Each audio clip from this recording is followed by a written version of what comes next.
Hello friends, tech news episode 33ಕ್ಕೆ ಸ್ವಾಗತ. ಇವತ್ತು ಡೇಟ್ ಬಂದ್ಬಿಟ್ಟು 14 ಆಗಸ್ಟ್, ಟೈಮ್ ಬಂದ್ಬಿಟ್ಟು 5:56 ಆಗಿದೆ. ಇಲ್ಲಿವರೆಗೂ ಇರೋ ನ್ಯೂಸ್ ಆದ್ರೆ ಇದು. ಫಸ್ಟ್ ನ್ಯೂಸ್ ಬಂದ್ಬಿಟ್ಟು ಪರ್ಪ್ಲೆಕ್ಸಿಟಿ ಕಡೆಯಿಂದ. ಪರ್ಪ್ಲೆಕ್ಸಿಟಿ ಅವರು ಡೇ ಬೈ ಡೇ ಇಂಪ್ರೂವ್ಮೆಂಟ್ ನೋಡೋದಕ್ಕೆ ಮಾಡ್ತಾ ಇದ್ದಾರೆ. ಇವಾಗ ಪರ್ಪ್ಲೆಕ್ಸಿಟಿ ಅಕೌಂಟ್ ಗೂಗಲ್ ಕ್ರೋಮ್ ಮೇಲೆ ಬಿದ್ದಿದೆ. ಗೂಗಲ್ ಕ್ರೋಮ್ ನ $34.5 ಬಿಲಿಯನ್ ನಮ್ಗೆ ಸೇಲ್ ಮಾಡಿ ಅಂದ್ಬಿಟ್ಟು ಒಂದು ಆಫರ್ ನಾದ್ರೆ ಇಟ್ಟಿದ್ದಾರೆ. ಸೊ ಗೂಗಲ್ ಕ್ರೋಮ್ ಬ್ರೌಸರ್ ಇವ್ರಿಗೆ ಸೇಲ್ ಮಾಡುತ್ತಾ ಅನ್ನೋದೇ ಒಂದು ದೊಡ್ಡ ಕ್ವಶನ್ ಆಗಿದೆ. ಪರ್ಪ್ಲೆಕ್ಸಿಟಿ ಎ ಅಂದ್ರೆ ನೀವು ಜಸ್ಟ್ ಲೈಕ್ ಚಾಟ್ ಜಿಪಿಟಿ ಅನ್ಕೊಂಡಿದೀರಾ, ಬಟ್ ಆದ್ರೆ ಅದು ಆತರ ಅಲ್ಲ. ಪರ್ಪ್ಲೆಕ್ಸಿಟಿ ಎ ಬಂದ್ಬಿಟ್ಟು ನಮ್ಗೆ ಆಲ್ಮೋಸ್ಟ್ ಎಲ್ಲಾ ಎ ಆಪ್ಗಳು ಇದ್ರೊಳಗಡೆ ಇರುತ್ತೆ. ಚಾಟ್ ಜಿಪಿಟಿ ಇರ್ಬೋದು, ನಮ್ಗೆ ಕ್ಲೌಡ್ ಎ ಇರ್ಬೋದು, ಈ ತರ ಪ್ರತಿಯೊಂದು ಎಗಳು ಇದ್ರೊಳಗಡೆ ಇರುತ್ತೆ. ಇನ್ಫಾರ್ಮೇಶನ್ ನಾವು ಕಲೆಕ್ಟ್ ಮಾಡೋದಕ್ಕೆ ಸುಮಾರು ಜನ ಗ್ರೋಕ್ ಎ ಮತ್ತೆ ಮೆಟಾ ಎ ಇವೆಲ್ಲ ಯೂಸ್ ಮಾಡ್ತಾರೆ. ಇದೆಲ್ಲಾನು ಇದೇ ವರ್ಕ್ ಮಾಡುತ್ತೆ. ನೆಕ್ಸ್ಟ್ ನ್ಯೂಸ್ ಬಂದ್ಬಿಟ್ಟು ನಮ್ಮ ಹೆಮ್ಮೆಯ ಸುಧಾಮ್ ಅವರ ಕಂಪ್ನಿ ಕಡೆಯಿಂದ. ಇನ್ಫೋಸಿಸ್ ಕಂಪ್ನಿ ಬಂದ್ಬಿಟ್ಟು ಟೆಸ್ಲಾದ ಒಂದು ಯೂನಿಟ್ ನ 153 ಮಿಲಿಯನ್ಗೆ 75% ಸ್ಟೇಕ್ಸ್ ನಾವು ತಗೊಂತೀವಿ ಅಂತ ಒಂದು ಆಫರ್ ಇಟ್ಟಿದ್ದಾರೆ. ಇದು ಬಂದ್ಬಿಟ್ಟು ಒಂದು ಆಸ್ಟ್ರೇಲಿಯನ್ ಟೆಕ್ ಪಾರ್ಟ್ನರ್ಶಿಪ್ ಕಂಪ್ನಿ ಆಗಿರುತ್ತೆ. ನಾನು ಸ್ಪೆಲ್ಲಿಂಗ್ ಮಿಸ್ಟೇಕ್ ಮಾಡಿದೆ, ಇದು ಟೆಸ್ಲಾ ಅಲ್ಲ, ಟೆಲ್ಸ್ಟ್ರಾ ಅಂದ್ಬಿಟ್ಟು.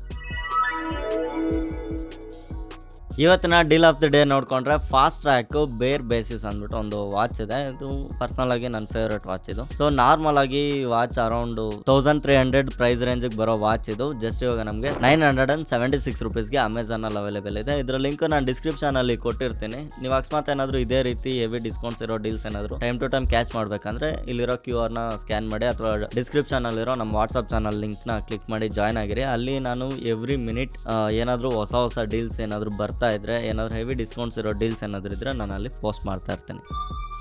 ನೆಕ್ಸ್ಟ್ ನ್ಯೂಸ್ ಬಂದ್ಬಿಟ್ಟು ಅಮೆರಿಕನ್ ಗೌರ್ಮೆಂಟ್ ಕಡೆಯಿಂದ. ಅಮೆರಿಕನ್ ಗೌರ್ಮೆಂಟ್ ಬಂದ್ಬಿಟ್ಟು AI ಚಿಪ್ನ ಚೈನಾದಿಂದ ಇಂಪೋರ್ಟ್ ಮಾಡ್ಕೊತಾ ಇದಾರಲ್ವಾ, ಅದರದ್ದು ಲೆಕ್ಕ ಮ್ಯಾನಿಪುಲೇಟ್ ಮಾಡೋದಕ್ಕೆ ಇವರು ಬ್ಲಾಕ್ ಅಲ್ಲಿ ದುಡ್ಡನ್ನ ಚೈನಾಗಾದ್ರೆ ಕಳಿಸ್ತಾ ಇದಾರಂತೆ ಅಮೆರಿಕದಲ್ಲಿ. ಸೊ ಅದನ್ನ ಇವರು ಕಂಟ್ರೋಲ್ ಮಾಡೋದಕ್ಕೆ ಈ ಟ್ರಾನ್ಸಾಕ್ಷನ್ಸ್ ಏನೆಲ್ಲ ನಡೀತಾ ಇದೆ ಅದಕ್ಕೆ ಇವರು ಒಂದು ಟ್ರ್ಯಾಕರ್ಸ್ ನ ಇಂಪ್ಲಿಮೆಂಟ್ ಮಾಡಬೇಕು ಅಂತ ಪ್ಲಾನ್ ಮಾಡ್ತಾ ಇದಾರೆ. ಮೇ ಬಿ ಇದೆಲ್ಲ ಆಗೋ ಕೆಲ್ಸಗಳಲ್ಲ.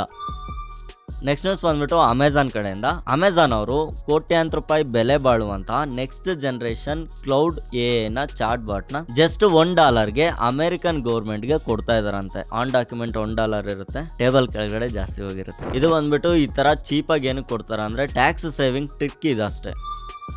ನೆಕ್ಸ್ಟ್ ನ್ಯೂಸ್ ಬಂದ್ಬಿಟ್ಟು ಚೈನಾದ ಟೆನ್ಸೆಂಟ್ ಕಂಪ್ನಿಯಿಂದ. ಟೆನ್ಸೆಂಟ್ ಅಂದ್ರೆ ನಿಮ್ಗೆ ಗೊತ್ತಿರಬಹುದು, ಪಬ್ಜಿನ ಒನ್ ಟೈಮ್ ಅಲ್ಲಿ ಓನ್ ಮಾಡ್ತಿದ್ದಂತ ಕಂಪ್ನಿ. ಈ ಕಂಪ್ನಿ ಬಂದ್ಬಿಟ್ಟು ಕ್ವಾರ್ಟರ್ ಫಸ್ಟ್ ಅಲ್ಲಿ 2025 ಅಲ್ಲಿ 15% ಜಾಸ್ತಿ ಸ್ಟ್ರಾಂಗ್ ಆಗಿದೆ. ಅದು ಸ್ಟ್ರಾಂಗ್ ಆಗಿದೆ ಅಂದ್ರೆ ದುಡ್ಡೆ. ಇದ್ರಲ್ಲಿ ಬಂದ್ಬಿಟ್ಟು ನಮ್ಗೆ ಇನ್ವೆಸ್ಟ್ಮೆಂಟ್ ಗೇಮಿಂಗ್ ಗೋಸ್ಕರ ಇಂಪ್ಲಿಮೆಂಟ್ ಮಾಡೋದಕ್ಕೆ 15% ಇದು ಇನ್ವೆಸ್ಟ್ಮೆಂಟ್ಸ್ ನಾದ್ರೆ ಕಲೆಕ್ಟ್ ಮಾಡಿದೆ ಅಂತ ನ್ಯೂಸ್ ಬರ್ತಾ ಇದೆ. ನೆಕ್ಸ್ಟ್ ನ್ಯೂಸ್ ಬಂದ್ಬಿಟ್ಟು ರಿಸರ್ವ್ ಬ್ಯಾಂಕ್ ಆಫ್ ಇಂಡಿಯಾ ಕಡೆಯಿಂದ. ರಿಸರ್ವ್ ಬ್ಯಾಂಕ್ ಆಫ್ ಇಂಡಿಯಾ ಕಮಿಟಿಯಲ್ಲಿ ಒಂದು ಪ್ರಪೋಸಲ್ ಇಟ್ಟಿದ್ದಾರೆ. ಸೊ ಇವರು ಫೈನಾನ್ಷಿಯಲ್ ಮ್ಯಾನೇಜ್ಮೆಂಟ್ ಮಾಡೋದಕ್ಕೆ ನಮ್ಮ ಏನು ಫೈನಾನ್ಷಿಯಲ್ ಸೆಕ್ಟರ್ ಇದೆ ಇದ್ರೊಳಗಡೆ AI ನ ಇಂಪ್ಲಿಮೆಂಟ್ ಮಾಡಬೇಕು ಅಂದ್ಬಿಟ್ಟು ಒಂದು ಪ್ರಪೋಸಲ್ ನ ಇಟ್ಟಿದ್ದಾರೆ. ಸೊ AI ನ ಇಂಪ್ಲಿಮೆಂಟ್ ಮಾಡೋದ್ರಿಂದ ಒಂದು ಬೆನಿಫಿಟ್ ಆಗ್ಬೋದು, ಒಂದು ಡ್ರಾಪ್ ಬ್ಯಾಕ್ ಆಗ್ಬೋದು. ಬೆನಿಫಿಟ್ ಏನಂದ್ರೆ ವರ್ಕ್ ಫ್ಲೋ ತುಂಬಾ ಈಸಿ ಆಗುತ್ತೆ. ಡ್ರಾಪ್ ಬ್ಯಾಕ್ ಏನಂದ್ರೆ ಅಲ್ಲಿಂದ ಡೇಟಾ ಏನಾದ್ರು ಲೀಕ್ ಆದ್ರೆ ನಮಗೆ ಅದು ತುಂಬಾ ಪ್ರಾಬ್ಲಮ್ ಆಗುತ್ತೆ. ನೆಕ್ಸ್ಟ್ ನ್ಯೂಸ್ ಬಂದ್ಬಿಟ್ಟು ಫಸ್ಟ್ ಕ್ರೈ ಕಡೆಯಿಂದ. ಫಸ್ಟ್ ಕ್ರೈ ನಿಮಗೆ ಗೊತ್ತಿರಬೇಕು. ಫಸ್ಟ್ ಕ್ರೈ ಅಂದ್ರೆ ಇದರಲ್ಲಿ ಬೇಬಿ ಮತ್ತೆ ಕಿಡ್ಸ್ ಪ್ರಾಡಕ್ಟ್ ಸುಮಾರು ನಮ್ಗೆ ಇದ್ರಲ್ಲಿ ನೋಡೋದಕ್ಕೆ ಸಿಗುತ್ತೆ. ಸೊ ಇವ್ರು ಬಂದ್ಬಿಟ್ಟು 2025 ಕ್ವಾರ್ಟರ್ 1 ಅಲ್ಲಿ 13% ರೆವಿನ್ಯೂನಾದ್ರೆ ರೈಸ್ ಮಾಡಿದಾರಂತೆ. ಸೊ ಅಷ್ಟು ಜಾಸ್ತಿ ಇನ್ಕಮ್ ನಾದ್ರೆ ಜನರೇಟ್ ಮಾಡಿದ್ದಾರೆ. ಅಷ್ಟು ಜಾಸ್ತಿ ಇನ್ಕಮ್ ಜನರೇಟ್ ಮಾಡಿದ್ದಾರೆ ಅಂದ್ರೆ ಈ ನಡುವೆ ಫ್ಯಾಮಿಲಿ ಪ್ಲಾನಿಂಗ್ ಏನಾದ್ರು ಜೋರಾಗಿ ನಡೀತಾ ಇದೆಯಾ? ನೆಕ್ಸ್ಟ್ ನ್ಯೂಸ್ ಬಂದ್ಬಿಟ್ಟು ಆಪಲ್ ಕಡೆಯಿಂದ. ಆಪಲ್ ವಾಚಸ್ ಇದೆಯಲ್ಲ, ವಾಚಸ್ ಅಲ್ಲಿ ಒಂದು ಪ್ರಾಬ್ಲಮ್ ಬಗ್ಗೆ ಒಬ್ರು ಕೇಸ್ ಹಾಕಿದ್ರು. ಈ ಕೇಸಲ್ಲಿ ಯೂಸರ್ಸ್ ಆದ್ರೆ ಗೆದ್ದಿದ್ದಾರೆ. ಪ್ರತಿಯೊಬ್ಬ ಬ್ಯಾಟ್ರಿ ಪ್ರಾಬ್ಲಮ್ ನ ಫೇಸ್ ಮಾಡ್ತಿರುವಂತ ಆಪಲ್ ವಾಚ್ ಯೂಸರ್ಗೆ $1750 ಕೊಡೋ ರೀತಿ ಆಪಲ್ ಅವರು ಒಪ್ಕೊಂಡಿದ್ದಾರೆ. ಸೊ ಇದು ಅಪ್ರಾಕ್ಸಿ $20 ಮಿಲಿಯನ್ ಅಷ್ಟು ಕಂಪ್ನಿಗೆ ಇದು ಎಫೆಕ್ಟ್ ಆಗುತ್ತೆ ಅಂತ ಅವ್ರು ಹೇಳ್ಕೊಂಡಿದ್ದಾರೆ. ಆದ್ರೂ ಏನು ಕಂಪ್ನಿ ಮುಳುಗೋಗ ಅಷ್ಟೇನಿಲ್ಲ, ಏನೋ ಒಂಚೂರು ಎತ್ತದಂಗ ಅಷ್ಟೇ.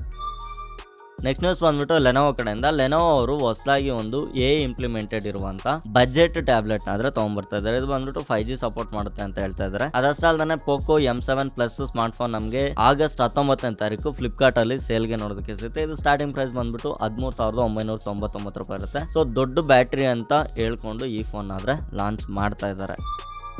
ನೆಕ್ಸ್ಟ್ ನ್ಯೂಸ್ ಬಂದ್ಬಿಟ್ಟು ನೋಯ್ಡಾ ಕಡೆಯಿಂದ ಸುಪ್ರೀಂ ಕೋರ್ಟ್ ಒಂದು ಸ್ಟೇಟ್ಮೆಂಟ್ ನಾದ್ರೆ ಕೊಟ್ಟಿದೆ. ನೋಯ್ಡಾದ ಅಕ್ಕಪಕ್ಕದಲ್ಲಿ ನೋಯ್ಡಾದ ಒಳಗಡೆ ಯಾವುದೇ ಎನ್ವೈರ್ಮೆಂಟ್ ಗ್ರೀನ್ ಬೆಂಚ್ ಅಪ್ರೂವಲ್ ಇಲ್ಲ ಅಂದ್ರೆ ಯಾವುದೇ ಕನ್ಸ್ಟ್ರಕ್ಷನ್ ನ ಮಾಡೋ ಆಗಿಲ್ಲ ಅಂತ. ಈ ರೂಲು ನಮ್ಗೆ ಬೆಂಗಳೂರಲ್ಲೂ ಬರಬೇಕು ಅಂತ ನನ್ನ ಒಪಿನಿಯನ್. ಬೆಂಗಳೂರಲ್ಲಿ ಸಿಕ್ಕಾಪಟ್ಟೆ ಕನ್ಸ್ಟ್ರಕ್ಷನ್ಸ್ ಆಗೋ ಕಾರಣದಿಂದ ರೋಡ್ಗಳು ಕೂಡ ಡ್ಯಾಮೇಜ್ ಆಗೋ ಚಾನ್ಸಸ್ ತುಂಬಾ ಇದೆ. ಯಾಕಂದ್ರೆ ರೋಡ್ ಪಕ್ಕದಲ್ಲೇ ಏನಾದ್ರೂ ಕನ್ಸ್ಟ್ರಕ್ಷನ್ ನಡೀತಾ ಇದೆ ಅಂತಂದ್ರೆ ಬೇಸಿಗೆ ಟೈಮ್ ಅಲ್ಲಿ ಆ ಕನ್ಸ್ಟ್ರಕ್ಷನ್ ಜಾಗದಿಂದ ಧೂಳೆದ್ದು ರೋಡ್ ಅಲ್ಲಿ ತುಂಬಾ ಧೂಳಾಗಿ ಆಕ್ಸಿಡೆಂಟ್ಸ್ ಆಗೋ ಚಾನ್ಸಸ್ ಇರುತ್ತೆ. ಮಳೆಗಾಲದಲ್ಲಿ ಏನಾಗುತ್ತೆ ಅಂದ್ರೆ ಕನ್ಸ್ಟ್ರಕ್ಷನ್ ಜಾಗದಲ್ಲಿ ಹೆವಿ ಲೋಡೆಡ್ ವೆಹಿಕಲ್ಸ್ ನ ಯೂಸ್ ಮಾಡ್ತಾರಲ್ವಾ, ಆ ವೆಹಿಕಲ್ಸ್ ಅಲ್ಲಿರೋ ಮಣ್ಣು ಕೆಸರು ಎಲ್ಲ ಅದನ್ನ ಟೈರ್ ಗಳ ಜೊತೆ ತಗೊಂಡು ರೋಡ್ ಗಳಿಗೆ ಬಂದಾಗ ರೋಡ್ ಎಲ್ಲ ಗಲೀಜ್ ಆಗುತ್ತೆ. ಆ ಮಣ್ಣು ಚೂರೆ ರೋಡ್ ನ ವೀಕ್ ಮಾಡಿ ಹಳ್ಳಗಳು ಬೀಳೋದಕ್ಕೂ ಇದು ಒಂದು ಕಾರಣ ಆಗುತ್ತೆ.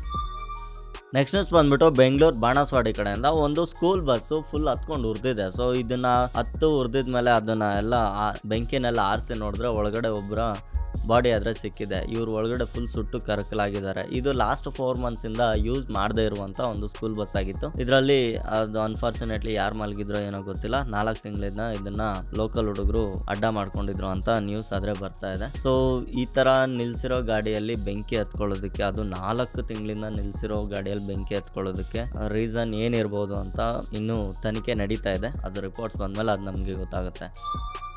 ನೆಕ್ಸ್ಟ್ ನ್ಯೂಸ್ ಬಂದ್ಬಿಟ್ಟು US ಕಡೆಯಿಂದ. US ಅಲ್ಲಿ ಒಂದು ಏರ್ಪೋರ್ಟ್ ಇದೆ. ಆ ಏರ್ಪೋರ್ಟ್ ಅಲ್ಲಿ ನಿಂತಿರೋ ಒಂದು ಫ್ಲೈಟ್ಗೆ ಲ್ಯಾಂಡ್ ಆಗ್ತಾ ಇರುವಂತ ಫ್ಲೈಟ್ ಹೋಗ್ಬಿಟ್ಟು ಡಿಕ್ಕಿ ಹೊಡೆದಿದೆ. ಆ ಫ್ಲೈಟ್ ಲ್ಯಾಂಡ್ ಆಗ್ತಾ ಇತ್ತಲ್ಲ, ಲ್ಯಾಂಡಿಂಗ್ ಟೈಮ್ ಅಲ್ಲೇ ಫ್ಲೈಟ್ ಲ್ಯಾಂಡ್ ಆಗ್ಬೇಕಾದ್ರೆ ಇದ್ರಲ್ಲೇನೋ ಟೆಕ್ನಿಕಲ್ ಇಶ್ಯೂಸ್ ಬಂದಿದೆ. ಸೊ ಆ ರೀಸನ್ ಇಂದ ಇದು ಹೋಗಿ ನಿಂತಿರೋ ಪ್ಲೇನ್ಗೆ ಗುದ್ದಿ ಕ್ರ್ಯಾಶ್ ಆಗಿದೆ. ಸೊ ಇದ್ರ ಬಗ್ಗೆ ಜಾಸ್ತಿ ಇನ್ನೇನು ನ್ಯೂಸ್ ಇಲ್ಲ. ಸೊ ಎಲ್ಲ ಫುಲ್ ಫ್ಲೈಟ್ ಎಲ್ಲ ಸುಟ್ಟೋಗಿದೆ ಅನ್ನೋ ನ್ಯೂಸ್ ಅಷ್ಟೇ ನಮಗೆ ನೋಡೋದಕ್ಕೆ ಸಿಗ್ತಾ ಇರೋದು. ಸೊ ನೋಡ್ದಲ್ಲ ಫ್ರೆಂಡ್ಸ್, ಇದಾಗಿತ್ತು ಇವತ್ತಿನ ಇಂಟ್ರೆಸ್ಟಿಂಗ್ ಟೆಕ್ ನ್ಯೂಸಸ್. ಸೊ ಇದೇ ರೀತಿ ಇನ್ನಷ್ಟು ಟೆಕ್ ನ್ಯೂಸಸ್ ನಾಳೆ ನಿಮ್ ಮುಂದೆ ತಗೊಂಡ್ಬರ್ತೀನಿ. ನೆಕ್ಸ್ಟ್ ವಿಡಿಯೋದಲ್ಲಿ ಇನ್ನಷ್ಟು ಇಂಟ್ರೆಸ್ಟಿಂಗ್ ಟೆಕ್ ನ್ಯೂಸ್ ಜೊತೆ ಆದ್ರೆ ನಾನು ನಿಮ್ ಮುಂದೆ ಇರ್ತೀನಿ. ನೆಕ್ಸ್ಟ್ ವಿಡಿಯೋದಲ್ಲಿ ಸಿಗೋಣ. ಅಲ್ಲಿವರೆಗೂ ಟೇಕ್ ಕೇರ್, ಬಾಯ್, ಗುಡ್ ನೈಟ್.